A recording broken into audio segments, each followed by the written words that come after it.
What's up, guys? Light on Feeds podcast here, episode 36. Yep. Biggest gamer. Adam Art. And today we're going to be talking about To Hell with Being a Hero. It was fire. It was fire. great. Solid 50 chapters. 300 to 350. Yeah, they're long as usual. They were. We had a lot of info this Info dump. this week. It was Info dump week. It was pretty much like, I'm gonna say 30 chapters of info. Yeah, but it was like it was good info. It was like casual because you know how this book goes. It goes crazy. It goes 0 to 100. It does. 0 to hero. Yeah, that's true. Actually, 0 to villain because it feels like the villains are just pounding the heroes. Yeah, Because the heroes are just getting destroyed, and it's like they're like help! sliding by. We need the legend. Yeah, they're sliding by while they make small victories. Even though they're like big victories, they don't amount to like huge changes, you know. So we'll start with first. How do we end? We ended with Chi Wu. He got the power to rule the world. Mm-hmm. And he uses it on Eshina. Is that her name? Yeah. He uses it on Eshina. She becomes an ice witch. And then basically the next 15, 20 chapters is Chi Wu kind of figuring out who else he's gonna use the power on. Yeah, he wants to figure out who he wants to take in for stars, and then he's like, all right, then we're gonna give you a potential boost. Yeah. Yeah, and then he starts with 7-star organization. Yeah, so he finally created an organization. He said it took forever. It was actually hilarious because Ruoma was like, "Bro, when were you gonna do this?" I was waiting the whole time. He had all the documents ready right there, and he was just like, "Bro, I've been waiting on this day." So what happened was, who's the guy he recruited as his supervisor? Eva. Yeah. Oh, Evel Saru. Yeah.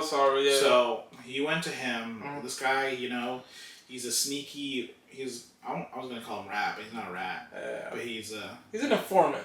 Yes. He's a good informant. Sneaky informant. Yeah. He's like, I'm by myself. He has eyes on the city. Yes, I don't do.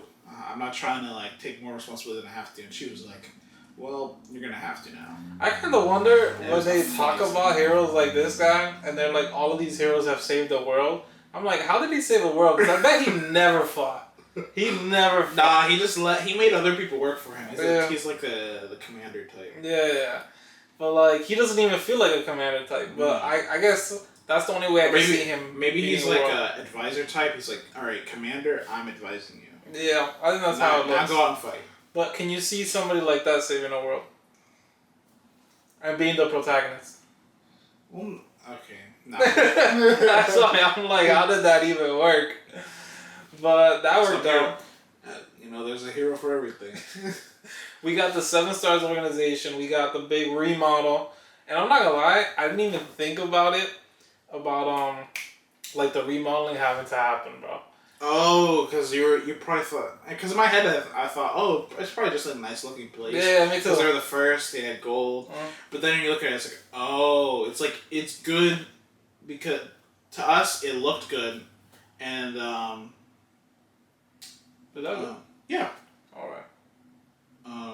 It's just sleep, but it doesn't matter. Alright.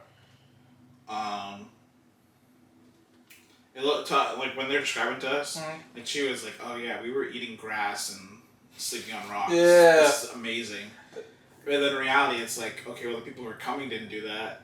They're coming in looking for something amazing, and everyone else is like, "We're modern civilized buildings now." Yeah, I think. And then everyone's like, "Oh, but you guys live in shacks." Yeah.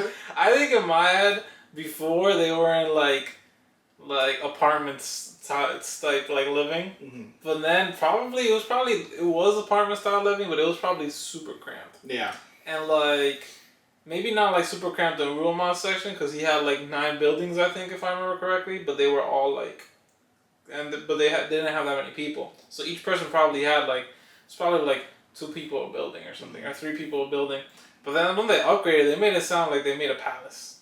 Yeah. Because it was S tier, no one can touch this. We're just going to bring in all the recruits. Oh, because the reason why they're doing this is, the 10th recruits are coming in. Yep. And they're like, okay, we need to upgrade everything and make it look nice. Because that, first impressions and, outer appearance, that's the thing first people see. That's, they're not gonna look deep. It's like, oh man, the antiquity of. They're not gonna be like, yeah, that's trash. I'm going to this nice place over here. Yeah, exactly, 100%. And then we get the whole recruitment process with Evat was, by the way, a great advisor. He was doing great. He's amazing. He interrogated the whole squad. He set up teams. Oh, that was important. They set up a first team with Ruama being the lead, and it was Ruama, Evelyn, Ruhiana, Hana, Hawa, Eshina. Do you say Evelyn? Yeah, I think that was it. Yeah, it was a 5-man team. Yeah, it was a 5-man team. So it was them 5, and they're like doing kind of like the money. They're like doing the random missions that come into the the organization. Make money and get merits. Exactly, and then we go to the 10th recruits, and this was important because the prophet, they called her the old dingo. In these chapters, they still didn't drop a name, and I'm like, did they drop a name before? No? No, they just called it Old Dingo. Okay, so she's the old dingo. She made a prophet that she basically told you, the 10th person you see, you need to recruit them. The first person you see in the 10th recruits, you have to recruit them. Yeah. And, like, they kind of went into a whole thing about it. Yeah. So, he had already seen, I guess, like, so what happens is when the recruitment process is starting, he runs into Zealot? No. He runs into it starts with an A, the old druid guy. Oh, he's a druid healer that we found back in the day when he first got here. He was part of the 7th recruits. I don't remember his name. Aldred? Something like that. But basically he was walking into the recruit thing, and he was bringing 2 people with him who were going to join the recruitment process. And he saw both of them. I can't remember. He didn't really say anything about them, right? No. So the druid healer wanted to say something to him, but he said he didn't. He wasn't able to. He was. Because it's the legend was like no one's allowed to talk before the recruitment process. Exactly. Like, I'm not messing with the legend. 100%, and that's understandable because the legend is actually a murderer. He does not play favorites. No. And so then we go to the recruitments, and the legend, Hyun? Yeah. He shows up, and he starts doing all the introductions, and he introduces everybody, and he saves the 7-star organization for last, and he doesn't hype them up, he just says every single one of their achievements. And so people are like, is this unbiased? Like, they want to think it's biased, but then they're like, it's the legend. There's no way he'd be biased. Yeah. Like, and he wouldn't lie either. Yeah. Because everyone's like, no, that's no way it happened. But it's like, but it's the legend. Yeah. Everyone's like, crap, so this is real. Yeah. And so, because they thought at first, like, why are we going last? But, because they thought, if we go first, you're supposed to go first. But it's like, but if you save the best for last and you do it right, yeah. Then it's like, then they're really goated. So everyone turned to look at them, and she was like, oh. They're all coming for us. Yeah. But they didn't even recruit anybody like that. I thought they were gonna. We didn't get numbers for the 10th recruits. They got 2 people. Or 1 person. I'm saying like the total recruits. Oh, how many came? Yeah. I don't know. Like, what do you think? In my head, it was 100. That's what I was thinking. Okay. So it's 100. There's 4 organizations. So they only got 2 people. And I know not everybody goes into the 4 organizations. At first, they only got 1. 1. And so I'm like, this is crazy. They only got Ada. I thought they'd get way more people. Like, I thought they'd get like way more, but I thought they'd get like 4. So I think the problem is that they only wanted the best. Yeah. Because remember what they said. They said an organization would rather only grab 1 person, raising 1 good hero, than raising 100 mediocre heroes. It's true. Because you'll just get way more out of your investment. Yeah, that's very true. So it is cultivation, like, Yeah.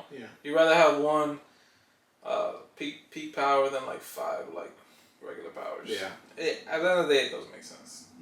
But so they get Ida, who is like kind of feels like profit wise, or she just has like. I think it's more like we can read the flow. Okay. Like some people they can see into the future, and other people they can just kind of see where the flow's going. Yeah, and she can also kind of look through like people. I think she can like see them like their essence, Like when she sees Chi-Woo, she like sees like how much importance he's carrying to Liber. He's like, you're like essential to this world or whatever. That was pretty cool. I like her character. She's blind. Mm-hmm. I feel like she was reading Chiwu like a book. Like he was like getting strung along by her. I love that whole situation where he was like walking her around, and she was like, "Oh, aren't you gonna do this? Aren't you gonna do that?" And he was like, "I guess so."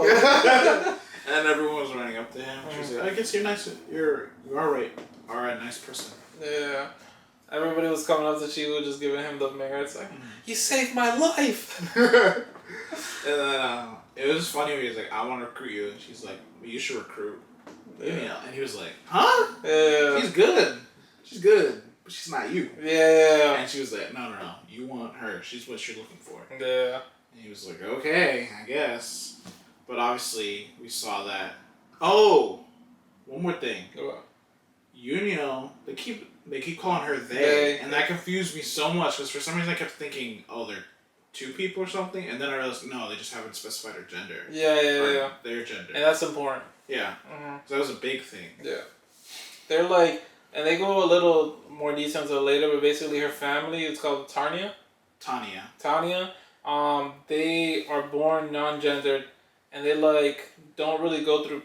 They go through puberty in a sense that they like grow and mature. Yeah, and they pick their gender. But they pick their gender when they want, and it's kind of not like a pick. Like I want to become male. It's more like your body is like instinctively like based on maybe all your habits and stuff. Yeah. Or the way you live your life is like, okay, you're gonna be a male or you're gonna be a female. Or you like they said, or you can see somebody of the opposite sex that like intrigues you a lot, so they'll automatically go to the opposite sex of that person to like connect to them. Yeah. Or whatever.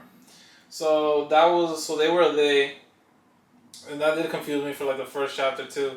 And I was like, they keep saying they, and then finally I realized it was like, because then they described her as not feminine or masculine, and I was like, oh, I think it's like a non-gender thing. Yeah. It took me a chapter though. Mm-hmm. It did take me a chapter, and I was actually surprised. Shiva was able to recruit Ida, but wasn't able to recruit Yunai. Yeah, and all because she got pissed. Yeah. She was like, you know what? Screw you guys. I'm joining Collectia. And it was actually funny because what was it? I can't remember. Oh yeah, Chiwu was like, you know, I didn't really want to try that hard for you anyway. And she was pissed because she wanted him to like beg her and like basically give him the most benefits. Because like Yunai wants to like be her own person, but doesn't want to create her own organization. Yeah. Which I think was kind of contradictory. Like if you really want yourself to be like that big, like strive your own path. You know. Yeah, because a big thing for her is that she wanted her family to, be as recognized by the Celestial Lights, or as a 12th family. Because they said originally the Tanya family could have been the 13th family, or they could have forced one of the 12 families to not be a part of the 12 families. But they didn't care about fame. But then, obviously, over time, she felt like her family was being like not as respected. So she's like, you know what? I'm gonna help them get the fame. She originally didn't want to join any of the Celestial Light organizations because she thought no matter what, they're going to get the credit more than she does. And she thought, oh, 7 stars, I can get more credit here for my own thing because there's no Celestial Light. Yep. Wrong. Because Chiwu is a Chi. A Choi. Sorry, I've been calling him Chi. Yeah, Chi. he's a part of the biggest, or the number 1 family. You're not getting no credit there. You're not escaping that umbrella. No. So that was actually really, really funny. And then there was kind of like a whole like 5-6 chapters where like they were describing Yunael's like achievements on so she ends up going to Hollectia, right? Yeah. Alice Hollectia. And cause that's like the second biggest organization behind 7 stars. And biggest, by biggest I mean like most famous, like most achievements I would say. Yeah. And they like talk about all her achievements. She hit silver within like 6 months. Silver 1, had to look up League of Legends route again. Silver 1 is the 1 rank below gold. Yeah. So 1 more promotion, she hits gold 4. She just needs to do her promotion battle, as you guys say it, right? And then she gets her own expedition from Alice. Yeah, so she was begging for an expedition. She's like, please, let me go prove myself, do whatever. Oh, wait. Before the expedition, before all of this, we skipped over a huge part. Emmanuel. Oh! Is it Emmanuel or Emmanuel? That's your name, bro. I know, but my name is Emmanuel, guys. But I say Emmanuel, but everybody says Emmanuel. Okay, a lot of people probably say Emmanuel if they're not Spanish. Yeah, that's true. Alright, so Emmanuel? Yeah. Alright, we'll call him Emmanuel. All those English people. Yeah. I don't think that. Guys, that's why, I don't know if you guys realized, the last time we did To Hell with Being a Hero, I was hyping up Emmanuel. Yeah. Because I was like, that's me. But, what happened? So, he became Choi Woo's second star. Yes. That is a huge thing. I don't know how we skipped that. It was like the very first topic, actually. It was right after the 7 stars thing, that's why. Yeah, and I immediately jumped in you. But basically, so Emmanuel, he was born to the S to something. His last name is trash. Yeah. Bro. No offense to that family. Heavenly Lightning family, how about that? They're like they don't deserve that name. Stop. That's such a cool But that's what their name. That's what their name like. That's their signature ability. Okay. Well, they're like S tier. Yeah. S tier, like Emmanuel S tier. I think that's his name. Something like that. But basically, I think it's like Estelai, to be honest. No, there's an R then. Really? It begins with an E and ends with an R. I know that too, and there's an S in there. Yeah. Other than that, I don't remember. So S tier. I'll look. Wait, keep talking. But basically, what happened was Emmanuel was born with decent talents, or what his family thought was decent talent at the beginning, because they have this heavenly drum that measures how talented a person is.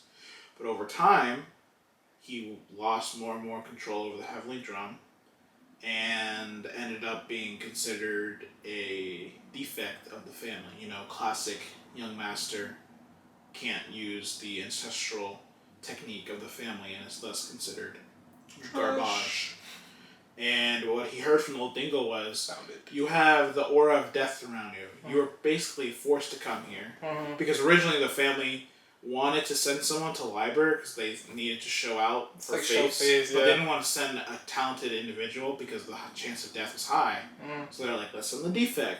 And Emmanuel was like, alright, they didn't like tell him you have to go because they said they're only going to let people volunteer. So Emmanuel was basically said, I'll go, because everyone was like hoping he would go. They were strongly manipulating him to go. And then, obviously, his whole life, he was, like, basically kind of... And he didn't completely blame his family. This isn't, like, class, like, I hate my family. I was surprised by that. Because what they said was, at the beginning, when he was losing his powers or whatever, they tried to help him. Like, they poured so many resources into him. They didn't immediately, like, oh, you're trash. They're like, oh, we're going to help you. We're going to try to fix you. And when they couldn't, they're like, you know what? You are trash. It's better than most stories. Yeah. And so he didn't completely blame them.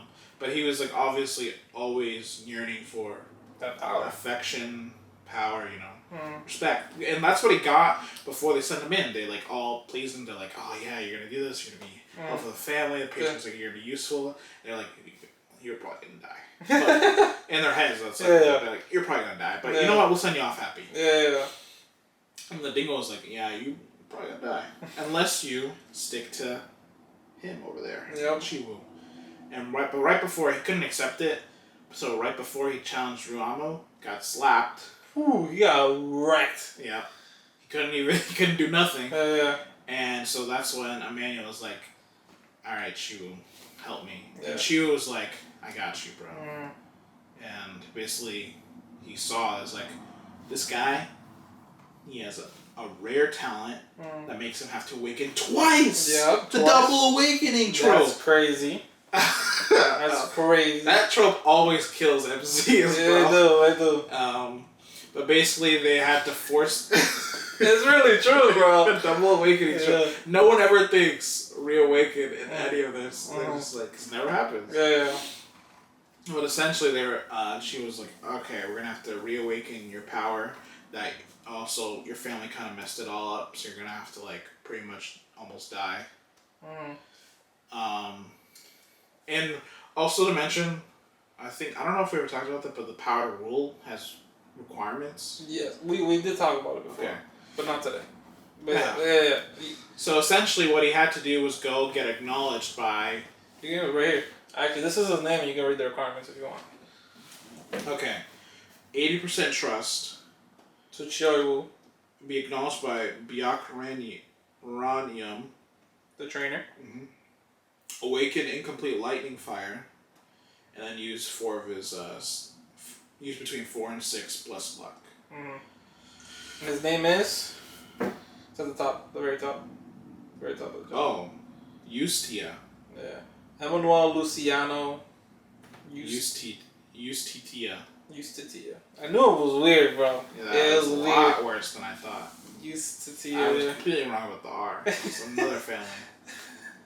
But yeah, that's his name, and basically. Name's still trash. Yeah, and he has to do the awakening, and he goes to Biak, and he tries for like 3 weeks. And mind you, he's in like the 1,000-time acceleration thing, and so basically this man's died like probably 100,000 times or more in these 3 weeks while they were waiting for the 10th recruits. So this happened all before the 10th recruits arrived, and then at the very last like second, Biak is like, just give up. Like bro, I was dying when she did. She was like, either like you, and she did it pretty nice too. She was like, there's a difference between talent and hard work, and he was like, if I don't have enough talent, I'll just work harder. And she's like, this is the thing though, talent is the way that you progress faster than is the rate at which you progress. Yeah. So the more talented you are, the faster you will progress. The faster you go along the path. The faster you go along the path for the same effort. So for example, if somebody runs a mile, maybe they lose a pound, but then another person might lose 5 pounds. Like obviously unrealistic, but I'm saying like that's like the difference in talent. And she was saying you don't have it, and in this world we don't have the time for you, like for your hard work to catch up. Like there's not enough. That's basically the same thing as as Eshna. Like, you don't have the time to grow. Like, you're gonna die before it happens.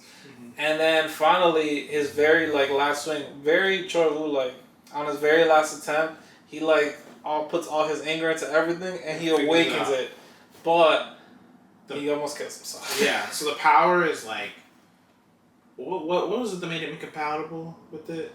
It was something like, I think because they messed up his awakening. So I think his initial awakening, the first one, it was incomplete. It was incomplete, and when they tried to fix it with all the resources, they made it worse. Yeah, so then he had to redo his incomplete awakening. And actually, Chiwu was like, "You have to do that for him."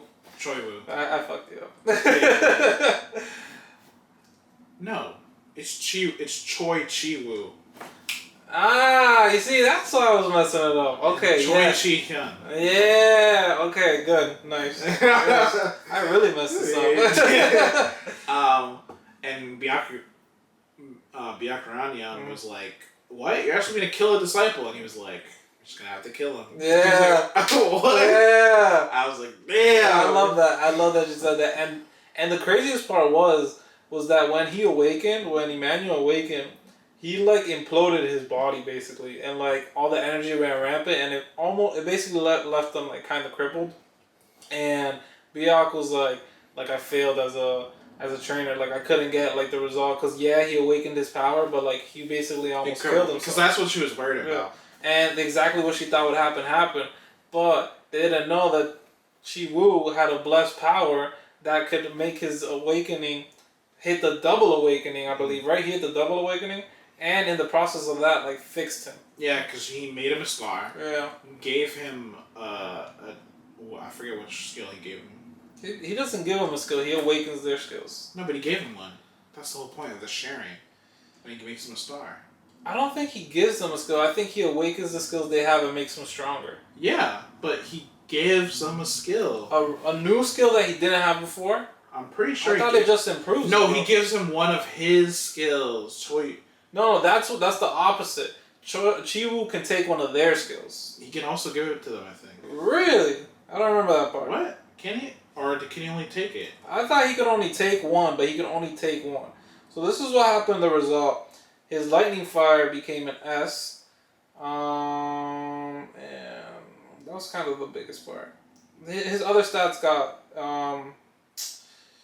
got increased as well.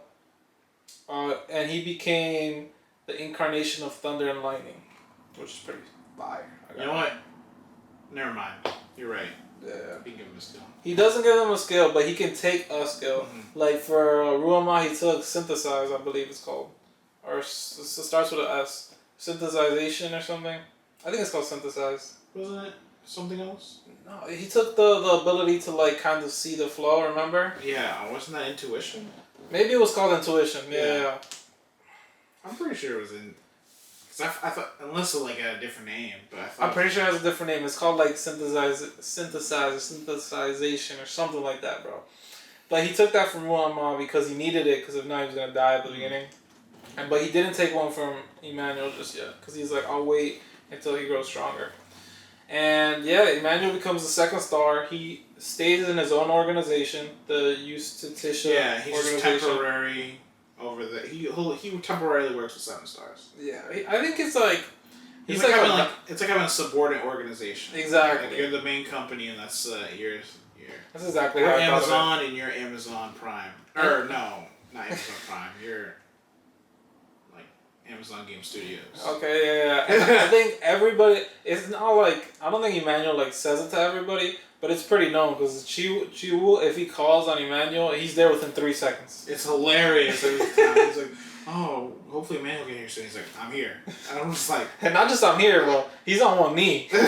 He's like, Master, what do you need?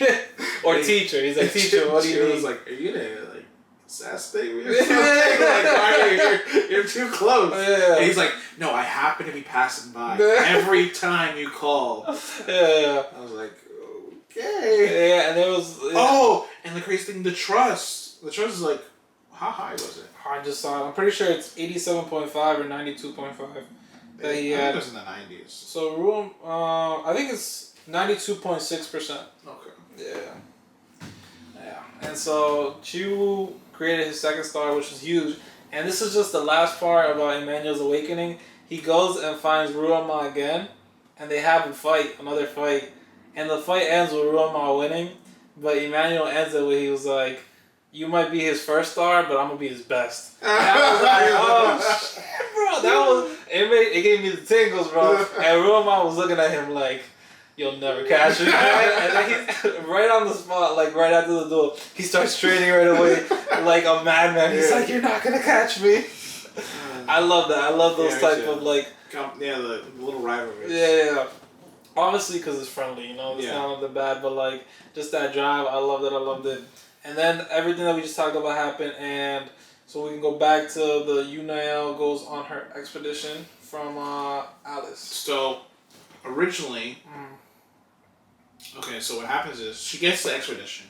Yes. Then Alice is like, hold up, cancel that. Because we got an important mission by the legend. Yeah. Which was, I don't think they ever said. They didn't specify. They just said, do this, you need to do this. Yeah. He mentioned that a little bit. They said there was something that, so they wanted to give it to 7 stars, but they gave it instead to Holactia. Yeah. And it was a mission. It was a dangerous mission. It was a mission with the Cassia Beale, I believe it was. Yeah. Or no, that was another one that Ruama got later. Oh, that was that. Yeah. That was so there was. I don't think we got too many details on this one specific. No, he was just like. He just kind of mentioned it in passing by, but he was like, "It's important.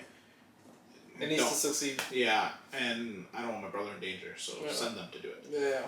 So they basically were gonna go do it. She was like, "I need you here," but was like, "Nah, I want to go do an expedition." Mm-hmm. And she was like, "Okay, I'll trust you," because originally Alice was gonna supervise her expedition to watch her as a leader. Yeah. So she sends her to go on this mission or expedition. And then next chapter, was the next chapter? It was pretty much the next chapter. The scout or the head of the. I think I think it was the head. Yeah. She comes back. She's like. Oh, what was her name again? I don't remember her name. I don't remember her name at all. But she was basically she came back to the city and went directly to Chiwu. Like I don't think it was directly to them, was it? Yeah, it was directly to her. Oh no, she went back to her base, I believe, and then as soon as she got there, I can't remember off the top of my head now. It was something like that. I can't remember what she did at the beginning, but basically she ends up finding out about what. Oh no! I remember now. Dulia. She contacts Alice. Yes. She tells Alice, okay, everything got messed up. Yeah. And Alice is like, okay, well, we can't leave because they're in the middle of going to do the mission. So she's like, contact 7 stars. And she was like, all right, what happened? She was like, basically, Yuno's a bitch. She doesn't listen. She doesn't know how to lead. Yeah. She got us pretty much all almost killed. And I had to leave the place because I was trying to die. Yeah, and she didn't. Dulia didn't abandon the mission. She said multiple times she disagreed with Yunael, and finally it was like an important decision.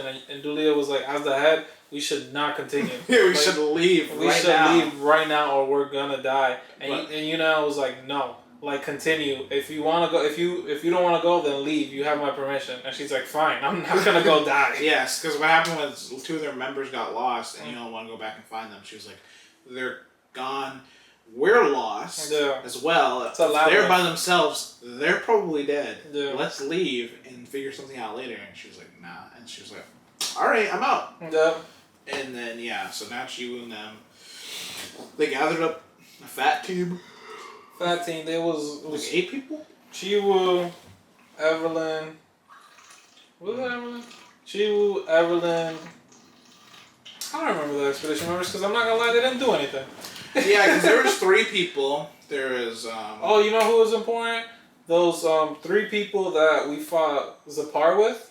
So on the Zapar mission. Yeah. Which was Chiwu and like I believe it was I forget her name, but the magician family. I remember her last name. Alfred. Yeah, the Alfred girl. Why can't I remember? Oh, Apolline. Apolline, yeah. Apolline, the girl who likes Chiwu because they had a marriage engagement that got broken up. Yeah. It was her and Chiwu, and it was like 3, and there was 2 guys, and his name was like Alric, and something with a J. Yeah, it's like G and I forget his name. We're doing horrible with the names today. Well, to be fair, they're not English names. They're very Korean names, right? Yeah, they're all Korean names. They're very Korean. I cannot remember them. And the thing is, if we could pronounce them, I think probably easy to remember them, but I cannot correctly pronounce them. Yeah, so a lot of it's not like John and Adam. This is like Byak Ranyam. I can't remember that. That's so tough, bro. I can't remember that. I'm unfortunately not Korean. Yeah, and so but those people that went on the mission to get Sapar, they're here now, and they rescued that girl. Those 3 people went on this expedition with Chiwu, Dulia. It was them 5, and then I believe there was one more important person, but I don't remember. Maybe was Emmanuel there? Yes, Emmanuel was there. Yeah, he was there. That was important, and they went on their way. I think. Oh, and I remember. There's 2 more: Steambun and Fenrir. Oh, the 8-man party. Yes, that's the 8-man. And so they went. They go. They get to the front of the labyrinth pretty easily. And as soon as they get there, they're like, all right, we have to go save these people. And as soon as they say that, they hear yelling. And so they go to save them, and they find Yunael fighting like a madman. And they fight off all the beasts, but they're Yunael's member, so that one other member that stayed with them. They were basically about to die. They just got a big wound, and he was bleeding out. And that's right when Chiwu shows up, heals him, creates food. They set down, they make camp, they make food, they feed Yunael, they let her sleep, all that. And that was big because Yunael was close to death. She was very close to death. And then that labyrinth was I'm not gonna lie, it was set up for Chiwu. Oh yeah, 100%. He was. That's why the whole time he was on edge, kind of, because he was like, "This is too easy," and I get that it's for me, but it still feels too easy. Because he said he had an ominous and foreboding feeling the whole time going into it, and I kind of felt like that contributed to it. But yeah, it was made for him. And it was funny because they said there's all these spirits and everything, and she was like, "We just have to keep eating." And they're eating and sleep. Yeah. So he said spirits are naturally afraid of vitality. So and there's a reason why they're more and more coming to you, because you were barely eating and you weren't sleeping. You're getting more and more tired. Yeah. You're getting more and more stressed, less energy. That's why they keep showing up in a higher frequency. And then it was funny because Chiwu went the whole way to the end of the labyrinth, to the core of the labyrinth, and they didn't meet a single spirit. He was like, you see guys, this is easy, you just had to eat. But basically, Chiwu originally, when he saw you now, he was like, this is disappointing. Yes. And that was crazy to read. But basically, he originally was like, I'm not taking her in. Yeah. No, like he was about to be like, no. And then when he found out why you're still here, just trying to, because he originally thought she's trying to just get the loot. She was like, no, I'm trying to find the other two guys. Like, I need to find them. Before and she told him, like, please at least save them. And he was like, okay, you gotta listen. And it was really important because Ida told Chiwu at the beginning, like, that child, also they're 22. Yuna was 22, so very young. And Ida's like 150, so that's why she calls it like that she's child. very, And Ida lets Chiwu know, like, that child has never really developed besides only, like, the path of war. Like, she hasn't had the time to, like, train to be a leader. She's never had any failings. That's what it was. She's never failed, yeah. So, like, it'll be a big blow to her if, after everything that happened. Yeah, and so, like, you have to be, like, you have to give her opportunities to learn from her failures because she hasn't yet had one, so she's just kind of like, my way is the right way. And that was big. And also, before we get into the core of the labyrinth, we should say why we were at the labyrinth, what the point of the expedition was. Oh, so they got a mission to recover a fire pit that belonged to the Kobolus race, who were cursed by this random god back then. And this pit was used for them to give sacrifices. They were dumb. Yeah. They didn't have any intellect. And the other big part of the curse is they can't reproduce within themselves. Yeah. So they have to, like, steal other people's women or men to, like, create, like, to continue their species. Yeah, which obviously got them a lot of hatred. So that's why when another god took them in and gave them this fire pit to make sacrifices to, it helped them redevelop. Yeah. It didn't give them the reproduction, but it did give them intellect. Yeah. So then they can, like, talk to people. So they could at least be like, okay, hey, you want to set up a marriage? Not like, thanks. Yeah, exactly. Yeah, that was big. And the fire pit was the, like, main purpose. Yeah. So apparently they figure out, like, oh, what if the ritual's still going on? And it was going on while they were in there. That's why they felt like it was weird or something. Because this is a place where God had descended. Yeah. So they were going through the labyrinth. They reached the end. Because pretty much the whole time that she was just showing off. Just been like, bop, bop, bop, bop. Yeah, that club finally made another appearance. Yeah. And he just one-shotted everything. It was funny. Yep. And but obviously the whole time he's like, ominous feeling. I was really wondering what it was going to be. Me too. And then it was just kind of a huge shock. Yep. They run into Samigina. Yeah, 4th ranked, single digit, rank number 4. Yeah. Demon, greater demon. Yeah, and originally he used to be 5, but we found out after that he is actually the 4th great demon. And so Samigina is there. Everybody is, like, scared shitless. Like, he has, like, he's a boss battle. He has, like, crazy debuffs just from, like, his presence alone. Like, his aura gives him crazy debuffs to our heroes. And then Chiwu has this crazy ability, like Labella Sanctuary, and it, like, counters his ability entirely. Well, because it seeks to balance. Yeah, but, like, that was crazy because he was like, you know how long I've worked on, like, creating this, like, because I think also this area is, like, his domain. And he just straight up counteracts his domain. He's like, you know how hard I've worked on this? You just like that? And so they start kind of fighting. They're going back and forth. Because then what he does is like, all right, less power. And then your domain works less. Yeah. So we had a couple battles. Samigina, I want to make sure I'm saying his name right because I wrote it down just in case. Samigina, yeah. He, like, kind of doesn't enter the fight by himself. He has, like, his own monsters do it. Creates a couple monsters. They fight him down. This is kind of where Yunael and the rest of the members get a time to shine. Emmanuel goes off too with his heavenly lightning powers. He goes crazy. They kind of shine. They take down the monster, and then Samigina kind of pulls what's his name, Liu Kingfang. Oh yeah, Liu Kingfang from Absolute Resonance guys. The the blood art. Do you remember what that blood art was called? Oh. The blood Blood balance. Blood judgment balance. I think it was the dragon blood judgment art. I can't remember. It was something like that. Something like that. And he pulls one of those on Chi-Woo, and he kind of takes him into a mental battle, and he was like, what is your essence? Like, why are you here? Like, can you be the hero that Liber needs? Because Samagina is a neutral demon. And so we find out that the parties in the demon realm there's people who are with the prophet. The 7th rank demon, do you remember her name?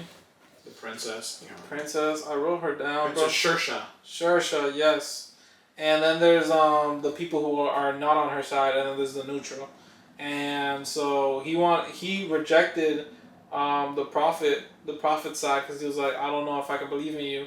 And he's kind of testing Chi-Woo because he's like, you're the reason why like she has this prophecy in the first place. Mm-hmm. Which is like to avoid the destruction of the demon empire. Yeah, like they want to become friendlier with the humans. Mm-hmm. And she wants that. Yeah, she wants that. And then that's her whole faction. And Samagina is like, I didn't pick a side, but I didn't think that was right. And he tests you, and I love when this happens. This happened in Family Guy, and they called it out. And I love when they happen, is that Chi-Woo wins the mental battle, and he makes a quote, bro. And the quote's not even crazy.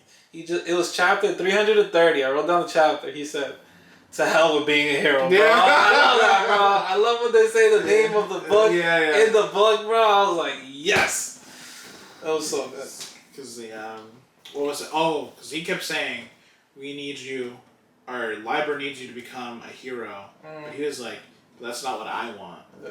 And he was like, if that's what Liber needs, they need a hero. Hell with being a hero. Yeah. Sure. Bro, it was so like, good. I can't forget my chicken. Yeah. So basically, they were trying, or Samagina was trying to create this mental image of like what he'd have to give up to become this hero. And basically, the thing that Chi-Woo had in his head was a piece of chicken. He was like, this is my essence. This is what I'm fighting for to come back to. Yeah, the chicken signifies his family and like getting together because his parents got their memory wiped by Chi-Hyung voluntarily. And Chi-Woo was like, I know they did it voluntarily, but I want to restore the memory. And the reason they did it voluntarily was because of Chi-Woo, I believe. Because of the power he has inside him. And Chi-Woo wants to like bring them back together and be like, I have the power to like control myself. And so that's like a really big thing for him. That's kind of what like the chicken signifies. And Samagina gets wrecked. He kind of gets one shot, to be honest. Well, yeah, because he lost the mental battle. Yeah, and right after that, he was like, just capoose. Oh, the whole thing. Also, how that happened was he sacrificed his existence. Oh yeah. To try to, get inside his head. Yes, that's why he died. Because he uses a fire pit actually. Yeah, sacrifice himself to create that battle. Yeah. And he lost gets wrecked. And then we find out this magic pit is like a creator of all things.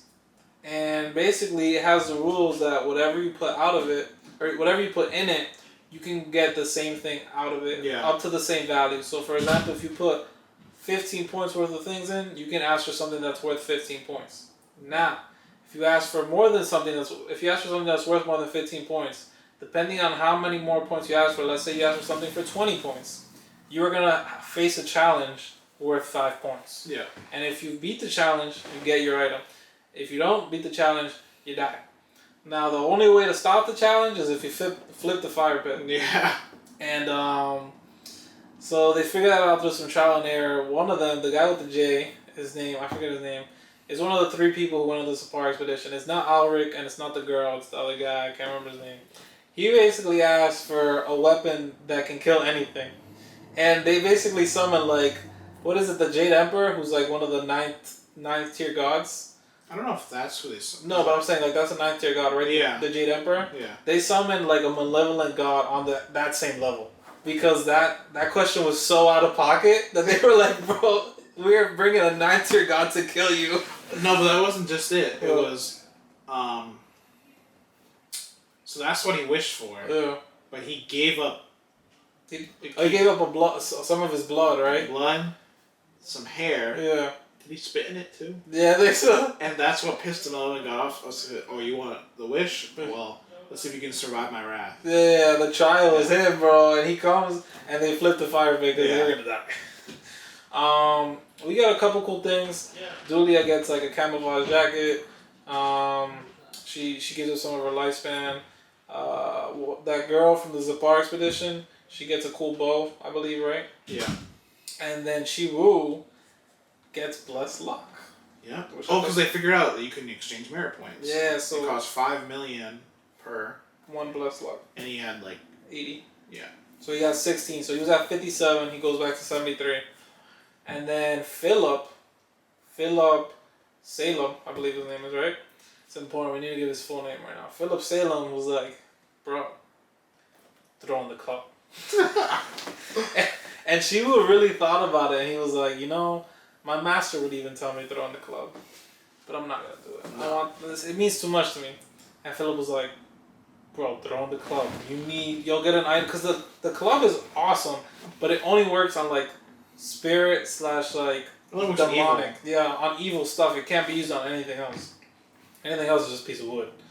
And so Philip was like, you will get an amazing item if you throw this in. And she was like, I can't do it.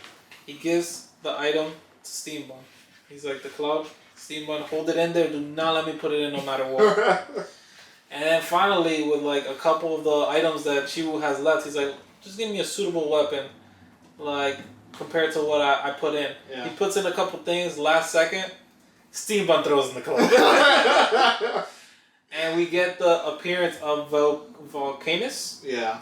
We found out is like a god of blacksmith. Yeah, and he creates this weapon. It's like a white glove. It's a white glove, and it's called the Armed with the Sixth Element. And it can transform into anything? Anything. Yeah. All it needs is the magic power. His exorcism mana, I think, right? Yeah, his exorcism. I think it's just magic power. They didn't call it exorcism mana. And it can transform into anything at all. Okay. And that was pretty sick. She was mad though. He was pissed. He was ready to delete. He was like, I don't know. I think I might have to bop you up. Because what he did was he made his club from the thing. He was like, I might have to. Yeah. Philip was mad. Or Philip was scared. Yeah.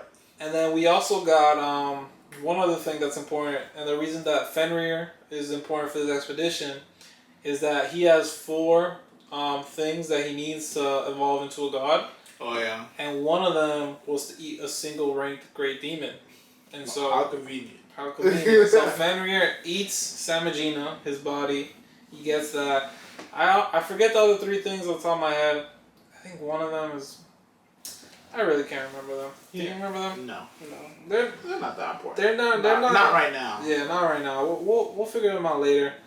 But that was pretty big. We got Blessed Luck, and I think Blessed Luck started at 70, right? If I remember correctly, or was it 80? It started at 80. At 80, so we almost went back up to full.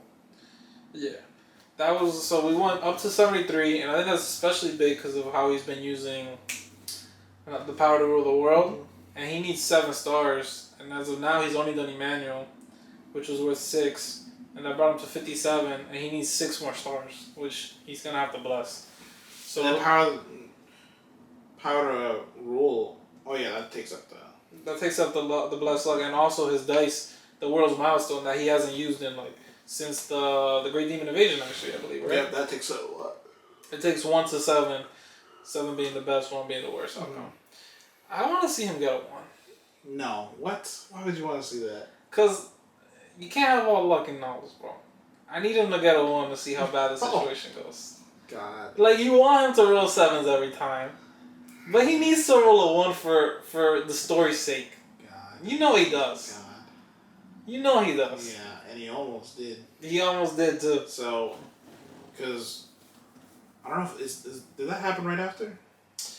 No, a little, yeah, pretty much right after, yeah. Okay, so what happens is... They return from the expedition. Oh, yeah, that's right. And he went to go see Chi-Hyun. But Chi-Hyun, this happened earlier, he left. That's why he originally left that mission up to Alice. Because he's like, everyone's too quiet. Yeah. Not just Demon Empire, Abyss, the Sernitas, and the Sernitas. Yeah. So he's getting a bad feeling. He's like, this is like what happened last time. And so he has to go scout, but he can't find anything. He's like, there's literally nothing happening. So he contacts Shiwu, and he's like, I might need you to throw your dice. And Shiwu's he threw it, and he caught it. He was like, it's not a good idea. And Ji-hyun was like, yeah, you're right. Don't throw. And he was hung up. He was like, and they described it as like he had cold sweat. And they described it as, I just felt like I stepped into a trap and I barely got out of it. And that made me go like, yo, what's going on here? Yeah. There clearly were, something's happening where they were just like, he made a decision that's not normal. But he was like, the more I get this bad feeling, the more it's like, I have to, that means something's happening. I have to go do surveillance. Yeah. That was very big. And then, throughout that whole situation, while Ji-hyun's still looking around, the aftermath of the expedition is pretty important. Yunael is like wrecked by Alice. She's like, she actually doesn't give her a crazy harsh punishment. She basically doesn't give her any more freedom, and is like, you're gonna have to follow only my missions. Follow my word. And like her whole squad hates her. Like the whole Lakia organization like hates her guts. She's like, you're trash. Because she was pretty bad in the expedition. She had some good points, or they had some good points, but most of the time trash. And then we kind of have a little mini arc with Yunael trying to like leave to come to 7 Stars, and Ida and Eval are like hatching this whole plan to try to get her to leave. And it's funny because they're trying to do the most to get her to leave, and Yunael just asked Alice Holactia, "Oh, can you let me leave?" And Alice was like, I think they well, first Yunael goes to 7 Stars. She's like, can I join? And they were like, no, because we have a relationship with them, and poaching you would look bad on us. Yeah, we'll sever our relationship. She was like, nope, can't do it. And she was like, all right, I'll go. I'll figure out a way. But she was mad. She was like, I don't know actually how to do it.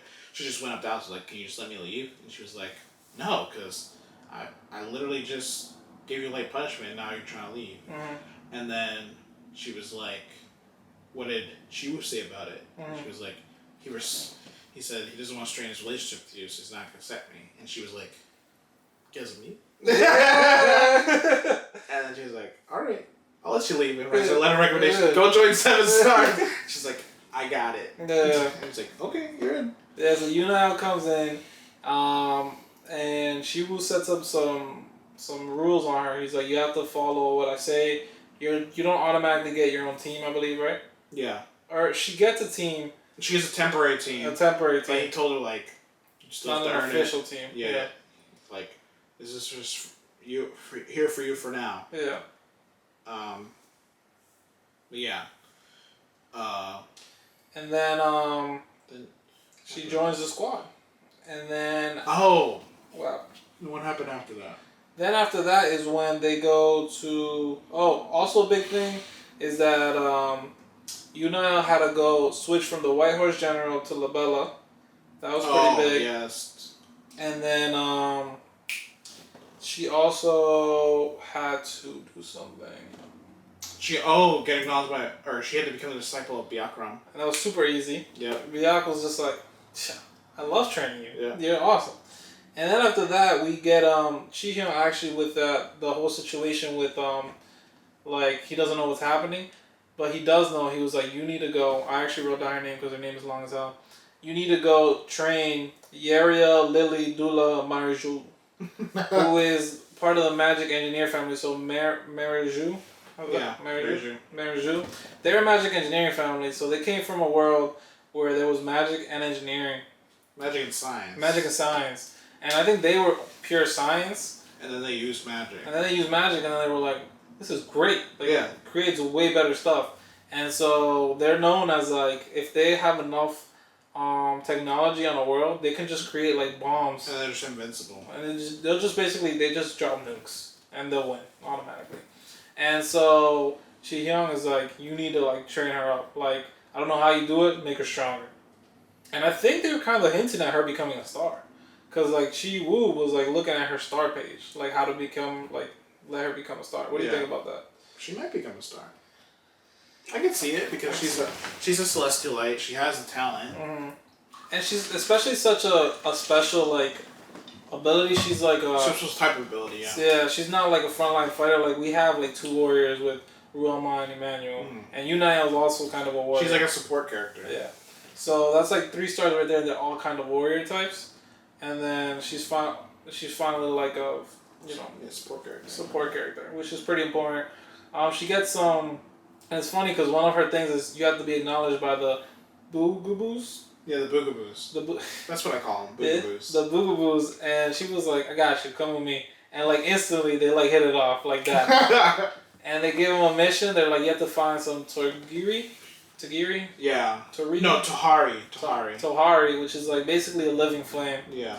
Super OP for blacksmiths.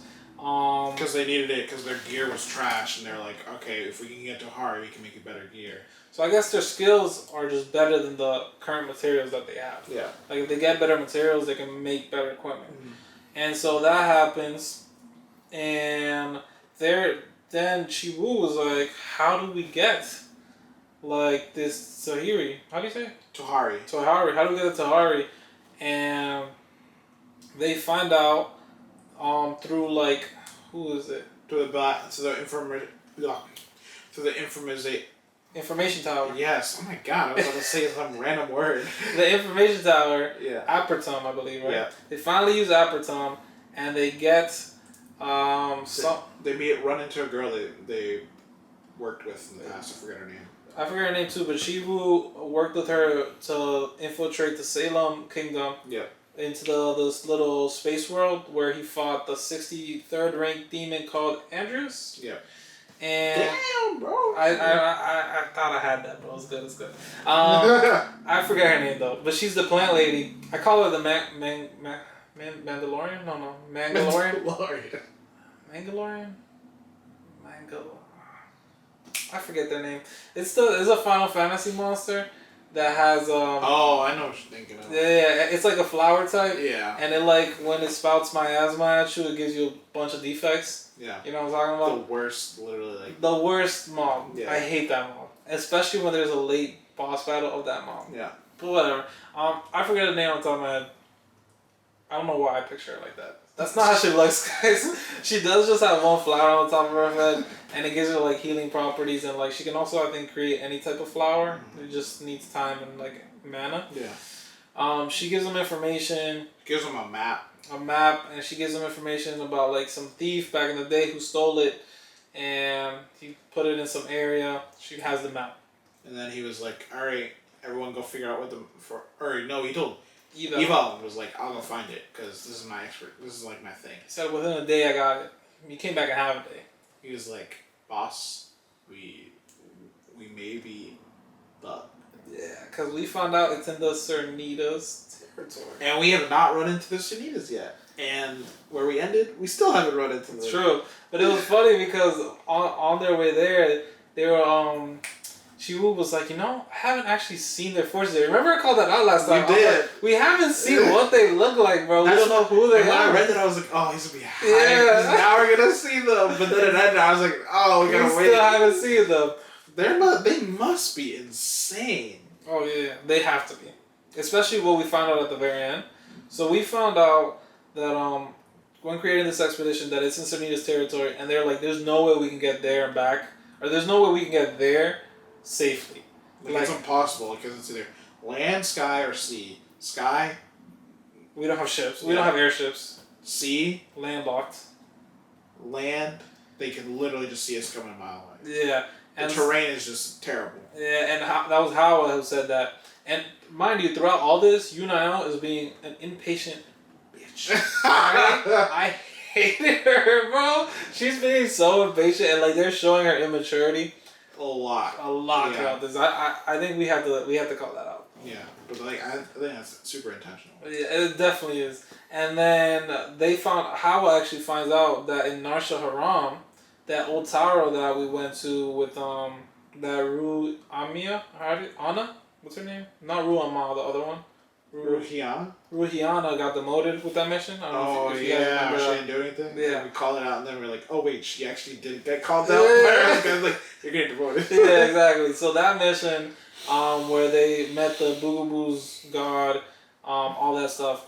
So they asked for Drago, I believe. Yeah, Drago. Drago. Like, we need to go there. He's like that platinum adventurer who got promoted due to that mission. He helps them get a divine revelation to go to Nar Shalaram. They go to Nar Shalaram. Before they get there, on the way, Chiwu has a little revelation. Got that, bro. You remember? Ruama. Oh, yes. Huge, bro. Oh, actually, it was huge. Yeah. So, honestly, it felt like he became such a different person. He did, bro. He was like, because originally, Ruamu didn't go with them. Yes. So this is another thing we have to mention. Mm-hmm. So the Kasabiya League Mm-hmm. was like, hey, we're gonna go to war with the Demon Empire. Or not war. We're gonna go attack some territory. We're gonna take some land. Yeah. And we wanted your help. And specifically Chiwu. 7 stars. He's like, I want the 7 stars. And she was like, well, I gotta find the Tohari. I can't do both. So he was like, alright, I'm gonna take the certain group.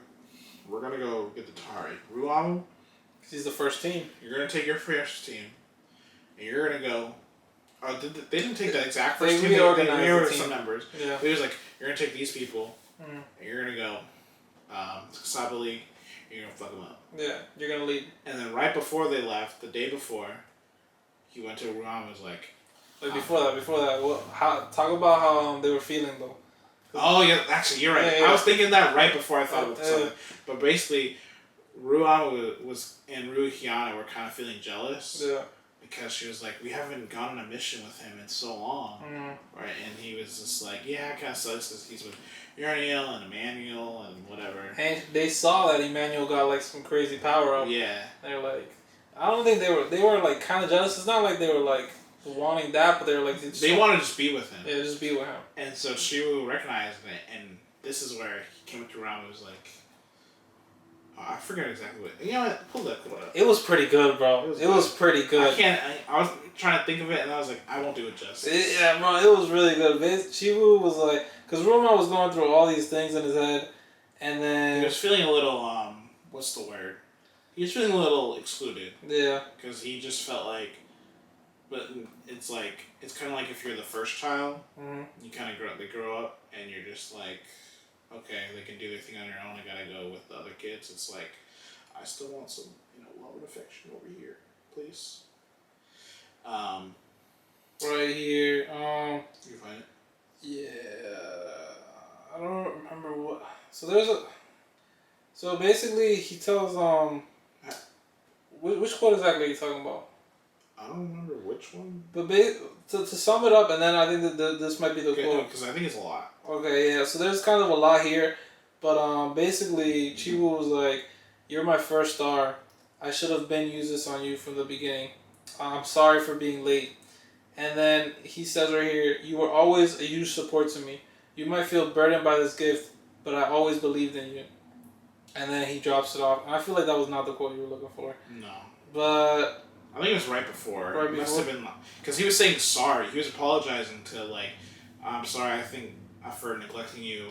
You were always the one I trusted the most to do the task. That's why I gave you the first team, because I wanted you to be more independent. Because I always said I wanted a sword who knew how to swing on its own, not one that only would swing when I say it would. Oh yeah, right here. It's like, yeah, thank goodness I have Mr. Ruama with me. If you weren't here, it wouldn't have been enough, even if there were several of me. The same goes for this mission. Yeah. That's what was there was a lot in here. Yeah, there's a lot I was saying, but he was basically just and he was like, I'm sorry for neglecting you till now, so here you go. I trust you the most, and that's what I'm going to give you. I know it's a heavy burden to bear, but it's because I trust you the most, and I'm going to give you this power because of that. Yeah. And then Ruamu got crazy power up. He got the 7 blessed luck on him. Like, yeah. Crazy transformation. And then he got the max. And everyone, what's her name? Yunal. Yeah. Was like, so are you going to tell me? And he was like, tell you what. And she was like, oh, stop playing dumb. And he was like, what are you talking about? I was like, Ruamu! She was like, yesterday I felt like I could beat him, and today I feel like he's I'm going to get dropped. Yeah. And when Ruamu was like describing, he was like, in his head, he felt better. He was like, this is amazing. Yeah. He was like, who cares about manual units? Yeah. He trusts me. Yeah. He doesn't. That's why he's with them, because he has to hold their hand. But I'm the first star. I'm the trustworthy one. Yeah. That made him really happy. He was like, I'm gonna go mess some demons up. I'm going to the Casablanca League and they're gonna get wrecked. But that was nice to see. It was really nice because I love it. I honestly didn't even think about it myself. Me neither. Because the author had. I thought he was like saving it for something like a special occasion or something. But yeah, I kind of like the way it feels so.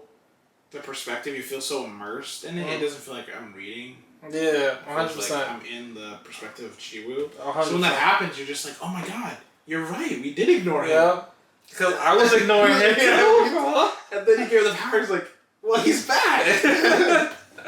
And the crazy thing is about all this is that Ruamu was stronger than everybody else without the blessed luck. Even after Emmanuel got blessed, Ruamu was still stronger than him. And now he's going great. Now he's perfect. Yeah. Like pretty much like 99%.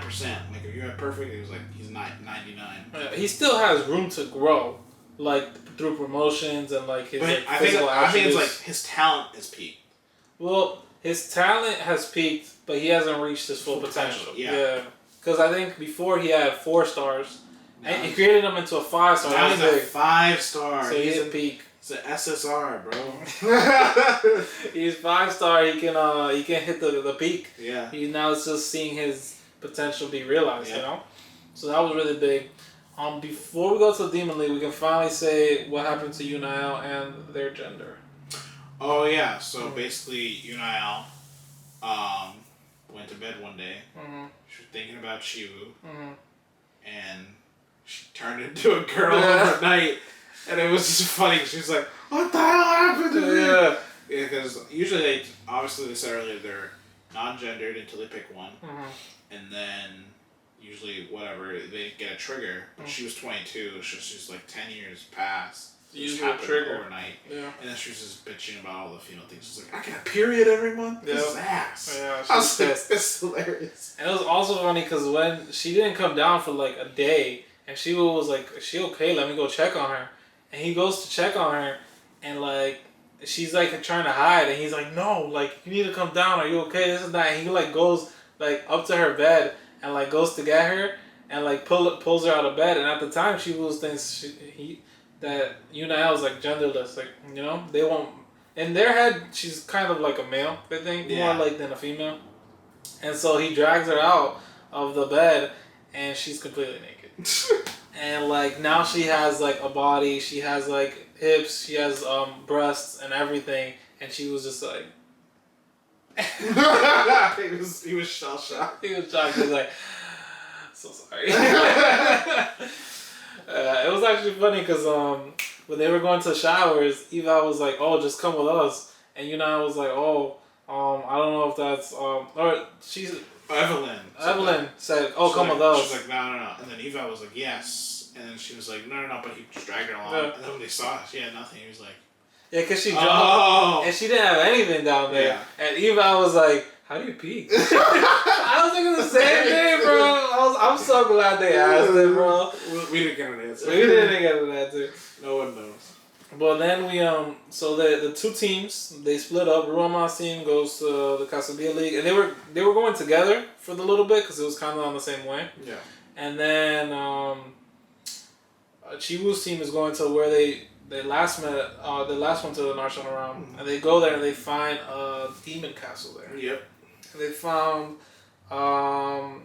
they're on the way there. They see the demon castle from far away, and they kind of start hiding behind a mountain. And a random demon starts like walking up to their location, and they're like, "Should we kill it? Should we ambush it? This and that." And right before they like 1 or 2 steps before that great demon or the demon will get like absolutely murdered, it stops and it's like, "Hey, can I get behind the rock with you guys? You can tie me up and everything and like blindfold me, but just don't kill me. Just don't kill me." They're like, okay. Yeah. She's like, okay, perfect. Yeah, it was so weird. She gets behind the rock. She's like, hi guys. So we found out that this lady is Puru. Is that her? Puru. Peru. Yeah. We find out she's the 34th ranked Great Demon. And we find out there's actually only 36 left. Yeah. Before there was 30 or 66. Now there's 36. So she's actually not that strong in the total pool. And she's part of Saoirse's faction. Mm-hmm. And we find out that the humans and demons there are working together. Yeah. They're technically slaves, but they're not treating them like slaves. Yeah. And it's part of Saoirse's initiative to try to get demons and humans to coexist. Yeah. And that's why the death of Samagini was so big, because he was He was the 4th Great Demon, and he was on the neutral side. And with his death, a lot of the neutral Great Demons went to the side of opposition of Saoirse. And so, because of that, they sent all of Saoirse's faction out in the outskirts. Yeah, they didn't want them in the capital anymore, which is why Peru was here in this demon castle. But it kind of worked to their benefit. Yeah, because they got free access to the castle. They didn't have to fight. I'm going in. Yep. Which was pretty cool. And then when they thought they were about to have to do the actual tower, what's the name of the god? Mamaya. He was like, "You don't gotta do the trial, bro. But where I'm sending you, it's practically a trial. Yeah. This is your trial. The trial is your time there. And I got 2 conditions. Come back, everyone. Your whole party alive. What's the other one? Oh. And you have to come back when I tell you to. Yeah. When once this token lights up, you have to come back or it closes. Yeah. There's a portal back. Yep. And he sends them through, and we found out something crazy. They're in the sky. The sky castle that we've heard about, never seen. It's huge. Is it 5 kilometers? Yeah. That's pretty massive in the sky. Yeah. That's what is that? That's crazy. That's very large. Just in the sky, and it's and they arrive there and they don't see anything. Nope. They're super careful, and then after a couple minutes, they get on top of a mountain and they're like, "There's nothing here, nothing here." And then Howell finally figures out that they're underneath. Because they're checking. She's tracking the temperature. Yeah. She's like, "Oh, it's warmer right here." Yeah. We don't really know anything, but she's like, "We're just gonna start digging." So they start digging, and that's kind of where we ended there. We end right there. And we still haven't seen the Sernitas. Definitely will next 50 chapters. Yeah. Oh. No, we have. This is their base. We're at their base. That's true. We don't see them. I don't know. I'm still... Bro, we're at 350 and we haven't met the Sernitas. And this isn't a 1,000 chapter book. That means they're gonna be insane, though. That's true. That means whatever we went... I'm shocked. I'm wondering how many are here. That's true. How many... how big is this space? Yeah, are they Great Demon level, all of them? Or are they... Because they make them seem like they're they don't really have full soldiers. But they're just scientists. Yeah, yes. But also all of their people are not full soldiers. They make it seem like all of their people are OP. Yeah. There's not a regular you know how there's a bunch of heroes that are kind of strong. They don't make it seem like they're the first Sernitas. They're all peak. But they're the strongest faction. Yeah. So we're gonna find that out. Another little tidbit we found out was that in the Abyss, the king's monarch side was has taken control of the Abyss, because the queen side lost the witch, aka Evelyn, because she used to be part of the Abyss, and so that was pretty important information that will probably come up later. And everything leads to something happening soon. We don't know what that is. We literally still have no idea. No idea. This is talking, which means the next 50 chapters is all hands. Oh yeah, bro. 100%. That's how it goes. Bro, I fully expected then the next 3 chapters we're seeing a huge mid-level boss. Yeah. A huge mid-level boss. This is a good 50 chapters though. A really good 50 chapters. I loved it. Me too. I loved it. I struggled at 351. I finished 350. I was at 351 and I was like, I should just keep going. Oh, but I stopped. I had to stop. Because it honestly is a pretty good point, guys. If you went right up to 350, you'll see you didn't we don't know anything in this Sky Castle. Yeah, so you're not I need to see what happens next. Yeah, it's more probably one more chapter and then you'll be engrossed. Yeah. So it was a really good chapter to stop right there. Anything else you want to add for Tahoe being a hero? Nope. Well, you guys already know next week, Tahoe being a hero. Yes. That's why I almost read ahead, because I was like, it'd be okay. But no, because then I feel like my takes could change depending if I already know the future, So I didn't read 100%. That is so true. Yeah? Yeah. Okay. So next week's read is To Hell with Being a Hero, and I think after To Hell with Being a Hero, I think for our recommendation book, or not our review books, I think we should read this novel that's been hitting Wuxia World like a brick. I don't know if you've seen it. It's like translate. You know who Deathblade is? Yeah. So guys, Deathblade on Wuxia World is like the OG translator. He's like one of the best translators there. Everybody loves him. He does really good work. He did a Will Eternal, right? He did a Will Eternal. Everybody loved that. He's been translating a novel called Beyond the Timescape by Oh, I did see that. and it's by Jen, which is Oh, really? Yeah. What are the other? Oh, right here it says Urgen's. I Shall Seal the Heavens, A Will Eternal, Renegade Immortal, all of those. Yeah. He's created all his novels as Jen, and this novel has recently hit like 250, 260. Really? So I think it's kind of perfect. I was letting it build up to at least over 200 before I said it here, and I think we should. I don't know how you feel about it, but I think we should read it.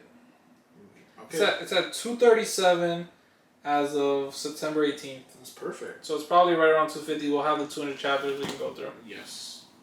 And from Deathblade on Deathblade's Twitter, they're like breaking records on it. Like, really? Yeah. Everyone's buying it, wants to read it?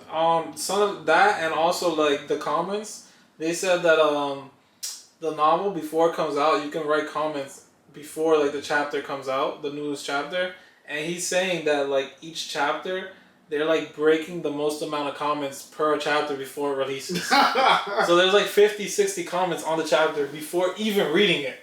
That's crazy. That's crazy. And so I'm like, this is gonna hit a lot of hype, and I feel like we should read. Now it's over 200. We can like do our review. We'll let you guys know if you should join the train. Do you want to start next week, or you want to start the week after that? Start next week. Alright, god damn it. Got it. I hope these chapters aren't as long as To Hell with Being a Hero, because then I'll only be reading this weekend. But Urgen is, I think he usually has like smaller chapters. Not smaller, they're like regular size. They're normal size. But they're very quick. Like you read them really quick. You read them fast. Because I feel like they're fast paced. Like he gives you so much. You just want to go through it. Yeah, exactly. The books he creates are like, once you read like a couple chapters, then you're like, boom! I read 100 in a day. Yeah, it's like I spent 5 hours reading. Yeah, like A Will Eternal. We have already talked about how we went on that. Oh, I need that. Yeah, Renegade Immortal, I think is pretty good on that. I Shall See the Heavens. The beginning is also really good. I dropped that novel. But, hey, I will say I don't want to get any hate because I know I Shall See the Heavens is like almost goated on. Yeah, it is.